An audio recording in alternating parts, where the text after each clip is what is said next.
Hello and welcome to the Monday edition of the Post-Gazette Penguins podcast. I'm your host, King Jemison, joined today by Keith Barnes, who nobly filled in for me in Buffalo last week while I was away at a family funeral. And Keith got to see quite a game as the Penguins beat the Red Hot Sabres 5-2 behind 2 goals from Avery Hayes in his NHL debut.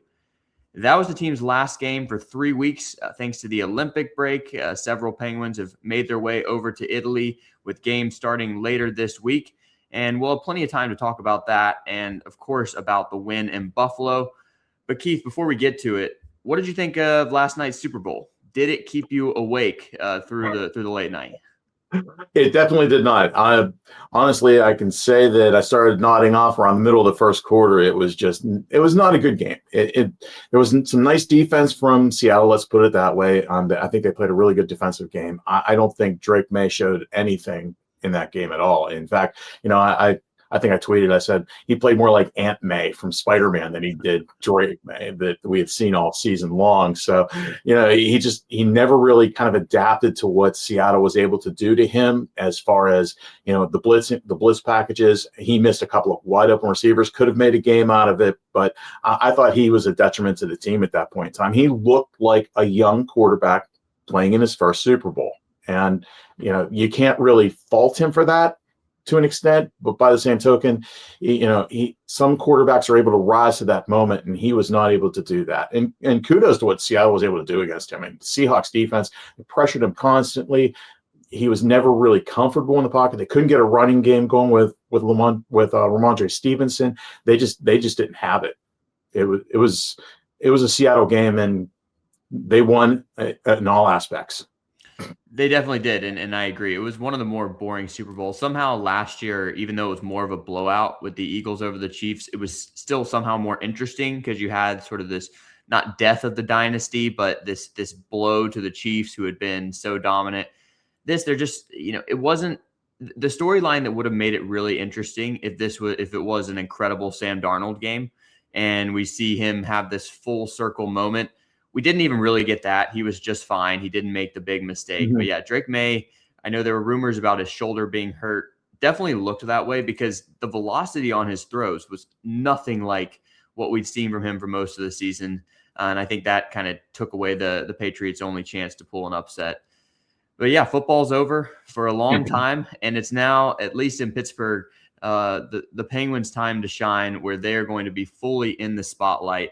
And before we turn our attention to the win over the Sabres that locked the Penguins into second place in the Metro going into the Olympic break, we want to let you know that this show is presented by FanDuel, where you can bet on all the NHL and Olympic action. Sidney Crosby and Canada are plus 130 to win the gold medal in the Olympics at FanDuel.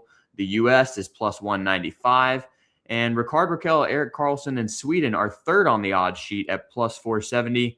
Oh, and if you want to bet on a miracle run by Arturs Silovs in Latvia, FanDuel will give you plus 30,000 odds. Wow. That's also a good way to light money on fire. But, I am intrigued to see how much he gets to play with Elvis Merzlikins on that Latvia squad as well. Those are two talented goalies who could lead Latvia to an upset or two. But, Keith, you've obviously been busy with lots of high school coverage. But you got to step in and see the Penguins in person, be in that locker room in Buffalo.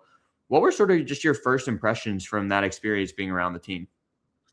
I thought that coming in morning skate, I thought they were fairly loose. They were a loose squad. They were talking about what they were going to do with the break. I did a story on that about there were a lot of guys had vacation plans, trying to get away from the game for at least a week or so before coming back to it. I think the general consensus was that, considering the length of the season, the way everything's going, they needed a break. I really do. I think even though they were, as it turned out, 7-1-1 in their last 9, and a lot of teams might not want to stop right there. This is a team that I think they need to get away. And when you've got an older team, with Malkin's pushing 40, you've got Rust in his 30s. The only one who's really not going to get a break there is going to be Sid, who's he's just a unicorn in his training and things like that. He's kind of guy who doesn't want to get away. I think they all needed a break, kind of step back, reevaluate where they were. And it was a really loose room. And it was a nice thing to see because you get a lot of a lot of dressing rooms that are really tight and guys are walking around, don't want to talk. They were very glib, very open. They were just chatty. It was a really nice, laid back NHL locker room. Which is interesting given that the night before they'd lost sort of a heartbreaking game, or 2 nights before in New York. They'd lost a heartbreaking game to the Islanders. They blow a third period lead. They fall in overtime, like 52 seconds in. That could be the kind of loss that has a little bit of a hangover effect, given how important it was in the Metro Division standings. The Islanders are 1 point behind the Penguins for second in the division, but it seems like they put that behind them quickly. And there were some players there that you could tell needed a break. Unfortunately, I think Sidney Crosby was a player who physically looked like he might need a break given the way he was playing. He had probably his quietest stretch of the season going into the Olympics, and he's not going to get it because he's going to be the captain of Team Canada in Milan. But I think it's still going to be good for him to step away from the Penguins a little bit. We know how much the Olympics will energize him. Definitely with Evgeny Malkin dealing with that shoulder, getting the break is going to be critical. Hopefully he can come back 100% healthy.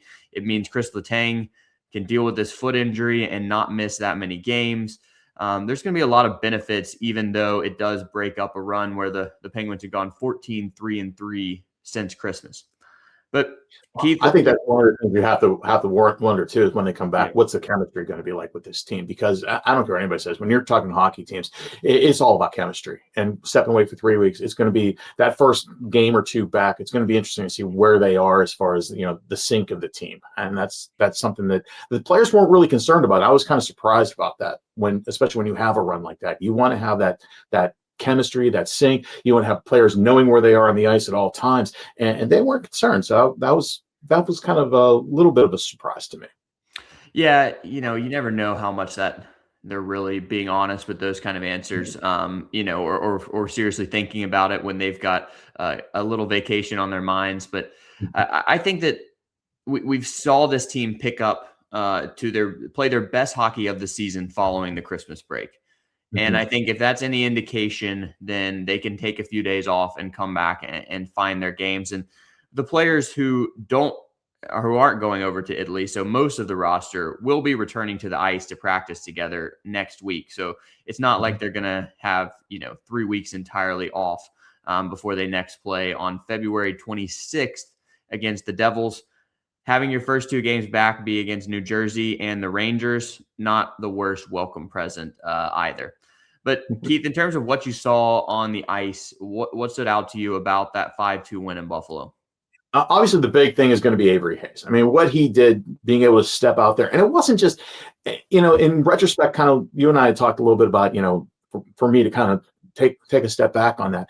It wasn't the 2 goals, although the 2 goals were obviously historic. He was only the 3rd player in Penguins history ever to score 2 goals in his first NHL game for the Penguins. I mean, the others were Jake Gensel and Robbie Brown, of all players, believe it or not. But, and it was the first time that it happened in a win. But it wasn't just the goal scorers. It was the energy he brought. He has speed, and that's something that this team really, really lacks, is overall team speed. I mean, you got some guys that get going with their second, third step. He was at full speed after his first step. And that's something that this team really needs to look at. And I think Dan Muse after the game was kind of like, yeah, we're going to send him back down to the minors after this, but we're going to be doing some serious evaluation of him. And when you've got a player like that, who's an energy guy, who you can bring into the lineup and really kind of energize this team, because Silovs said the same thing. He said, you can kind of feel it. And all the rest of the guys I talked to after the game kind of said the same thing. You could feel it. You could feel him kind of pull this team up. When you got a guy who goes out there and puts that kind of energy out on the ice, it does bring the level of the rest of the team up. And that's something this team desperately needs if you're going to make a run to the playoffs and potentially make a Stanley Cup run this year. That was the one thing. The other thing was, this is a Buffalo team that struggled in faceoffs and was only around 44% win percentage coming in. And they won the faceoff battle, like 55-44 in this game. And the first goal of the game came off of a Penguins defensive zone faceoff win. This is a team that's generally been very good in faceoffs this year, and Buffalo, not very good, was dominating in the circle. But when you're able to come up with a big defensive zone faceoff win, and then turn it into offense immediately. Again, that's something that kind of stood out for me, that on one of the few faceoffs that they actually did win, that they were able to turn that into offense. Yeah, no, that's very, very interesting. And that's something the Sportsnet Pittsburgh broadcast was noting, was just the way the faceoffs were tilting in Buffalo's favor in that game. But I think another player who deserves mention from the win over the Sabres is Ben Kindel, because Avery Hayes wasn't the only Penguins rookie with 2 goals in the game. Kindel had 2 as well. He just looked like a different guy since scoring twice in Vancouver, a couple weeks before that. He goes home, he breaks a long streak without a goal, and then he's just been on a tear since. 6 goals in his past 6 games, and he just was moving so well. His shot, I think, is way deadlier than we gave him credit for early on, and he's such a playmaker at 18 years old. I don't know. What did you think about what you saw from him? I thought he's a nice big body out there too. That's something this team really needs too, is big bodies kind of playing big. And he did. He played big. He played well. He was good in good situations. That's the thing. He played good situational hockey. And if you can generate that into some goals from these third, fourth line guys, that's only going to help this team moving forward. And everybody talks about Malkin. They talk about Crosby. And where they're going with Chenikov, things like that. And Mantha's been having a great year. But if you're not getting production out of the third and fourth line, you're not going anywhere. And when you're starting to see guys like Avery, like guys like Ben Kindel, or they're kind of bringing good offense, generating chances, that's only going to help you moving forward, because now all of a sudden teams can't just gang up on Sidney Crosby. They can't gang up on Evgeny Malkin. And you got to worry about, can these guys on the checking line come up with these big goals at big times, because that's how you win Stanley Cups. That's how you win playoff games. And that's how you get into a stretch run where you're able to earn a playoff berth in the NHL. Ben Kindel's first goal on the rush was really a thing of beauty. He takes the puck away from the Sabres at the blue line, races the other way. He's got Justin Brazeau coming down the other wing. He completely freezes the Buffalo defender in the 2-on-1, who thinks he's certainly going to dish over to Brazeau, who's been a great finisher this year. Mm-hmm. Instead, he just, I think with a no look, rifles one past Alex Lyon. It was one of his best shots of the season. And for him to have 14 goals at the Olympic break as an 18-year-old rookie, it's really something. And it's part of a larger youth movement for the Penguins that you just talked about, Keith. I want to get into a little bit of what to expect from Avery Hayes, Rutger McGroarty, and other guys moving forward. But first, let's take a quick break from the podcast.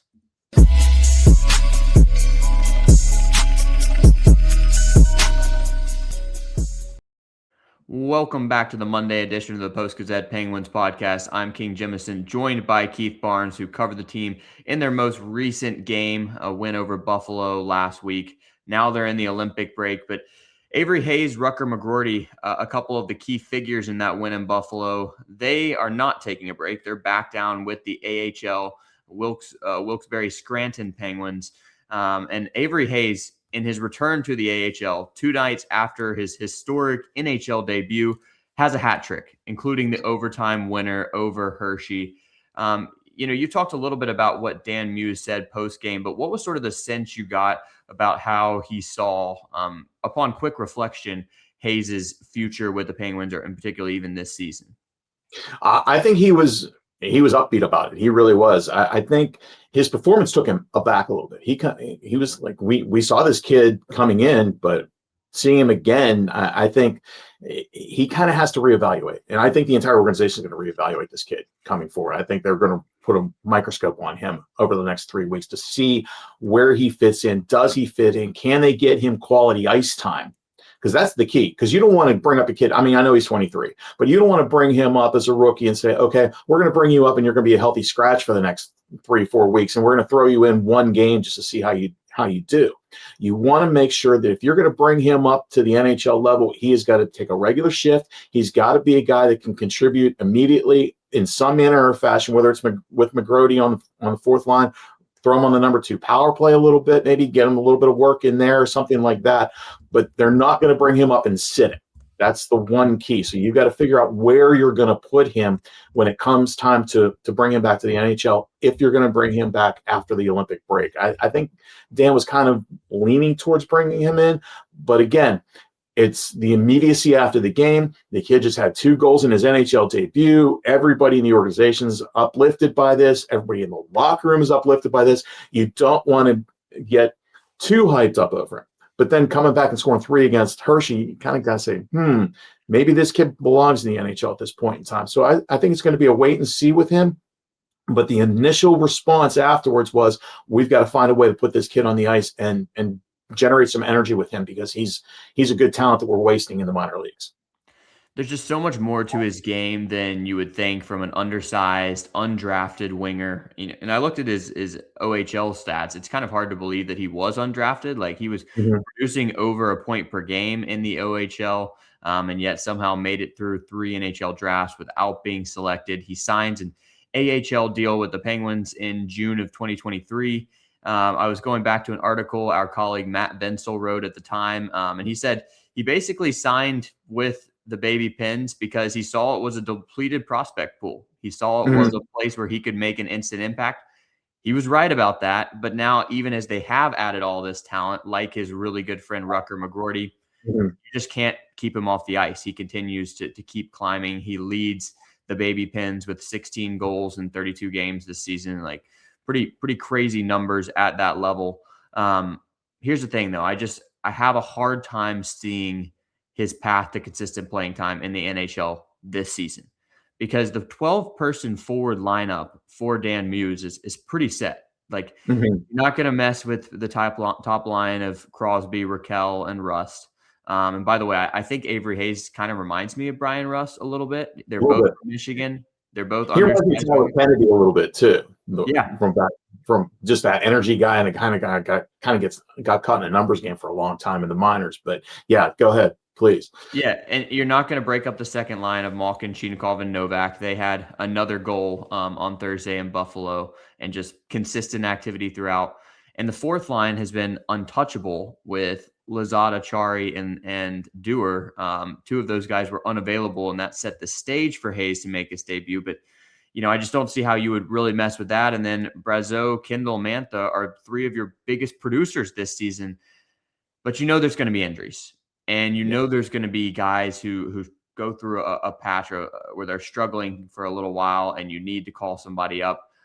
And I think the Penguins have some really, really good options for when they need to do that. And Avery Hayes is at the top of that list, along with Rutger McGroarty, who in his 4 games before the Olympic break, I thought played really, really well.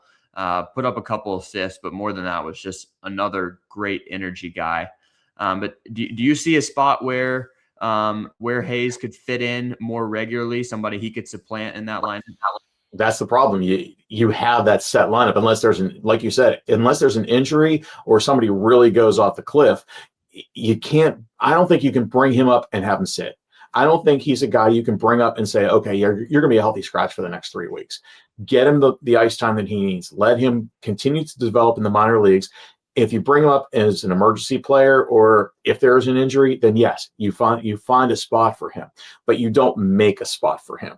And that's a really tough thing to do moving forward. But if the Penguins are smart about their development, and they have been so far, and that's the one thing you really got to give Kyle Dubas credit for, is he's been able to develop players quickly at this point in time.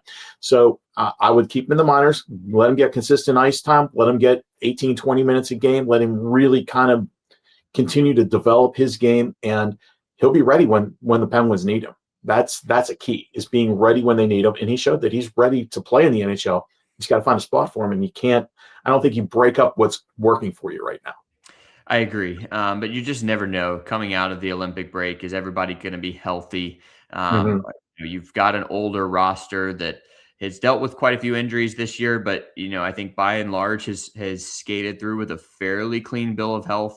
Is that going to change in the last 26 games? And so I don't think we've seen the last of Avery Hayes in Pittsburgh this season. And if he continues to have performances like he did in his debut or in his AHL hat trick that followed it, it's going to be hard to keep him down there. So Keith, one more thing before we get out of here. A guy we haven't really talked about, at least besides saying he's going to be a part of Team Latvia at the Olympics, But Arturs Silovs, I thought, was really, really good in Buffalo, held down a dangerous Sabres offense. Sort of, what did you think about his performance in net? I thought he was hit and miss. And the one thing about him is when he comes into games, he has a tendency to give up that first goal real fast. And he did it again. Less than 2 minutes in, I thought it was kind of a weak goal he let in the first one. Yeah. To be honest, I thought that game could have been 3-4-0 early on before the Penguins scored, before Avery scored that goal. And the reason is I thought Buffalo missed the net a couple of times. They had a couple of wide open shots. They had him at their mercy, and he got away from it. And he got away with it. Moving forward, he's got to be more consistent out of the gate. It's one of the things that has been a detriment to the Penguins so far. You can't be playing from behind every single night in the NHL. That is a recipe for disaster. So he's got to come out, get hot early, make the first 3, 4, 5 saves, and really get into a rhythm. Once he does that, he's fine. It just seems like he's like a baseball pitcher. You get him in the first inning. If you get him in the first inning, you're okay before he settles in. You're going to be okay. But if he gets through that first inning, then he's going to be a problem. And the same thing with Silovs. He gets through that first few shots of maybe the first 10 minutes of the first period, you're in for a really good game if you're the Penguins. And that's the one thing he's got to develop, is that coming out of the gate mentality, make that first save, get into a rhythm, and really kind of establish himself as I'm going to be at the brick wall tonight, and you're not going to be able to get one by me. Yeah, I would say that by and large this season, he's been pretty good at the start of games, and the Penguins have been excellent, one of the best teams in the league at getting that first goal. But I agree that the first shot he gave up against Buffalo I think it might have been their first shot of the game. That was not a great goal. But he bounced back from then, and he made some really nice stops on Tage Thompson, who's going to be a big part of Team USA at the Olympics, late in that game to keep the Pens in it, because the 5-2 final score is a little bit deceiving. It was 3-2 until late in the third period when Tommy Novak scored to give them some breathing room, and then Ben Kindel added an empty netter. But still a huge win. I mean, a win over a team that you could be fighting with for wild card position, depending on how things shake out in the Metro, and a Buffalo team that's been pretty much unbeatable for a while now. And I think it gave the Pens a deserved ending to a fantastic stretch of their season from Christmas to the Olympic break, where they went 14-3-3, vaulted themselves into second in the Metro, and they really look like not just a playoff team, but a potential Eastern Conference contender. Keith, any other thoughts before we get out of here? No, I think we pretty much hit it. I think it's going to be interesting to see how the Olympics play out, what Sidney Crosby's like when he comes back, if he's going to have wear and tear from the Olympics, and he's going to be able to come back and play at a high level. Like you said, if he's energized coming back from the Olympics, it's going to be interesting to see. But how long does he keep that adrenaline rush going before, he's still 38 years old, as great of a player as he is. And like I said, his training is just beyond the pale. But with hockey players, you just never know when they're going to lose their legs. And, with him playing in the Olympics at his age, does it have an impact moving forward in those last 25, 26 games? It's going to be really interesting to see, how he comes back. I think the rest of the players are going to be okay. I think Silovs will be, he's going to be. The one thing that kind of stuck out for me was when Silovs was talking after the game, and he said it's going to give him an opportunity to see a lot of players that he normally doesn't see. And that's true. He's going to be training with the Latvia team. He's going to see some guys that maybe he's not as familiar with. So that might help him moving down the stretch, being able to get a little bit more familiar with some of these guys who play at the high level in international competition. Yeah, and we'll see how much he gets to start with Merzlikins in that Latvian goalie rotation as well. But it is a huge opportunity for Silovs as a young player to be an Olympian. But that's going to do it for the Monday edition of the Post-Gazette Penguins podcast. We'll probably return for one more episode later this week. And then we'll have some Olympic Penguins updates next week, as well as keeping you posted on what's going on here in Pittsburgh as the team returns to the ice. Please like and subscribe wherever you're watching this, and please subscribe at post-gazette.com to get the best of our work, including, of course, Keith's incredible high school coverage. Thanks so much for watching, and have a great day.